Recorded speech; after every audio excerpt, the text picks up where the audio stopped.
Hey, what's up, League? How's everybody doing? Welcome to Week 13. It's go time. This is it. This is the last week of the regular season. I'm going to do a quick recap of how 12 panned out, where everything stands, the standings, all that shit. But more of an outlook as to what Week 13 has in store for us, possible playoff scenarios, and all that good shit. If anybody knows this song, this is Prayer. Yeah, by Disturbed. It's going to take a prayer for a few of you guys out there to get in the Great 8. But I wish you luck. I think we're going to see some cool surprises. It's going to be a good finale, man. I like it. This league is really shaped up. It's got a lot of cool fucking owners, a lot of great teams. The competition's never been harder. It's just a lot of good shit. All right, starting off with the team of the week for Week 12. Orange Whips, 165 points, man. Killer outing, dude. Unbelievable. Tyreek Hill with 65 points. Mahomes had 30-something points for you. So, I don't know. The stack, yeah, it worked. Oh, it was killer. But, man, the rest of your team kind of dogged out on you, dude. 165, and Tyreek was 65 of that, and Mahomes was almost half of the other. Yeah, we'll see how that pans out, but you did good. Team of the week, nailed it. Player of the week, Tyreek Hill, 65 points. He banged that one out. Bum of the week was Hurricane Dicka, 80 points this week. Luckily for the Gunmen, they played Hurricane, and they pulled out a win. I think they scored 89 points we scored, but whatever. A win's a win. Everybody gets those shitty ones. So here we go. Running through the Week 12 recap.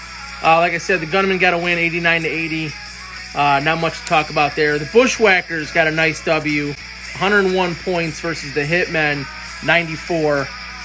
Bushwhackers, that win helped them be in contention for some playoffs here. It's a possibility. If they lost, they were fucked. The Players mopped up Blood, Sweat, and Beers, 159 points. The Players really flexing right now.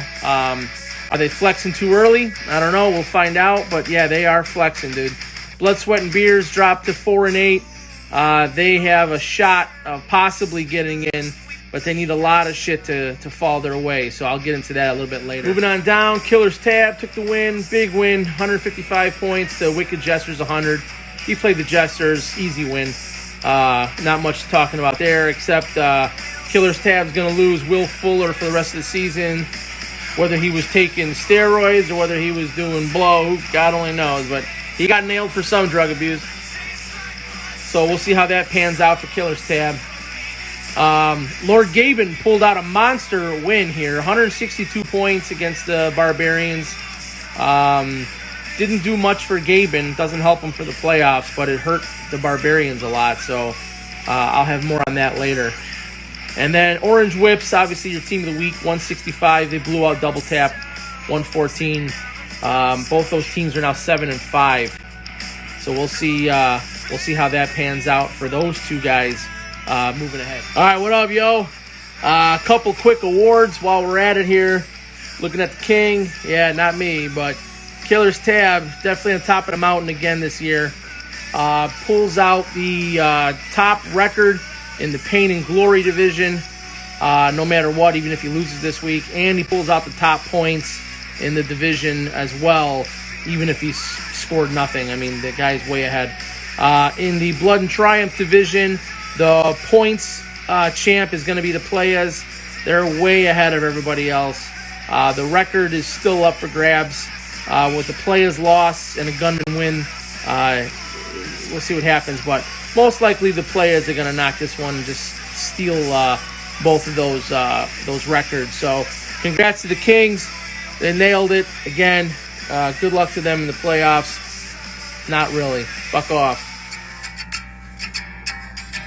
One of my favorite songs here. Hell yeah, baby. All right, let's get into the power rankings. Week 13's power rankings. I'm going to give you some details here, so I'm going to roll through some shit. Pay attention. This is your time to shine. Pasquale's Players, 9-3. First place, 1,598 points. In the same spot, They are the number 1 scoring team in the league. This is through 12 weeks, guys, all of this. And they are the 5th lowest points against. Things to keep in mind as we move forward here. They're on a 6-game winning streak, which is dangerous. They've made about 38 moves this year, finding the players that they want. So, second place, we got Killer's Tab, 9-3 record, 1,580 points. Same spot as last week. They are the number 2 scoring team in the league. The number 3 lowest points against. They are on a 3-game win streak. Made about 24 moves this year. So, nice work. In the number 3 spot, we got Capone's Gunmen. 8-4 record. 1,422 points. They are also in the same spot. They're the number 4 scorer in the league. And the number 4 lowest points against. They won 1-game winning streak, and they made 40 moves, which is the 2nd highest in the league. Coming in at number 4, the Orange Whips, 7-5 record, 1,565 points. They are up 2 spots. They are the number 3 scoring team in the league, and the number 8th lowest points against. 1-game winning streak, 25 moves made. Moving on to number 5, the Hurricanes, 7-5 record, 1,397 points, down a spot. They are the number 6 scorer in the league. They are the number 1 lowest points against in the league. They're on a 2-game losing streak, 26 moves made this year. Number 6, Double Tap, 7-5 record, 1,367 points, down a spot from last week. They are the number 9 scorer in the league and the number 2 lowest scoring team against. On a 3-game losing streak, 8 moves made, only 8 moves. Our rookie this year in the number 7 spot, 5-7 record, 1,387 points, up 3 spots this week versus last. They're the number 8 scorer in the league and the number 10th lowest points against, which means that a lot of people are scoring high against them. They have a 2-win streak, and they've made about 12 moves. The Hitmen round out the Great 8 as of now, 5-7 record, 1,280 points. They are down a spot. The number 11 scoring team, the number 6 points against. 1 loss in a row, 21 moves made here. The number 9 spot is the Barbarians, 5-7 record, 1,251 points. They are down a spot. They are the number 12 scorer, number 9 points against on a 2-game losing streak. 52 moves made this year so far. All right, moving on to 10. Blood, Sweat, and Beers. Got the shitty end of the stick this year. 4-8 record, but 1,405 points. They are down a spot again. And they are the number 5 scorer in the league. 7 points against. On a 4-game losing streak. Sucks, man. Only 8 moves made this year. At number 11, Lord Gaben, 3-9 record, 1,392 points. They are up a spot, finally out of the basement. The number 7 scorer in the league and number 11 points against. They are on a 3-game win streak. I don't want to say it's too little too late, but kind of is. See if they can take that momentum into the toilet bowl. 10 moves made. And rounding out number 12, the Jesters, 3-9 record, 1,282 points. They are down a spot. The number 10 scorer in the league, the number 12 points against, which means they're scoring against them very high, and they just lost. All right, boys. So here's how the ranking's gonna kind of rank out here. The number 1 and number 2 spots are locked up. Pasquale's Players, Killer's Tab, they have them locked up. One of the two is gonna get 1 and 2. Spots 3 through 6 are locked up. They are between the Gunmen, the Orange Whips, the Hurricane, and Double Tap. That's going to depend on winning and highest points. The Gunmen have a 1-game edge on the other guys for now. We'll see how that pans out. All right, this is where it gets interesting. Spots 7 through 8, the last 2 spots for the playoffs. These are must-wins, and you got to have high points.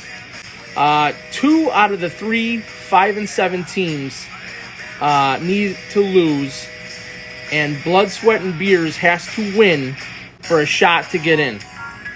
Other than that, they're out. So Hitmen, Barbarians, and the Bushwhackers are the 5-7 teams. If 2 of those 3 teams win, they move forward. into the grade 8, into the playoffs. So Blood, Sweat, and Beers, they need some help. They need 2 out of 3 of those teams to lose. And they need to score big, man. So we'll see how that pans out for them. It's going to be very interesting to see how the 7 and 8 slots line up here for the playoffs. Lord Gaben and the Jesters, they are out of the grade 8. No chance of getting in.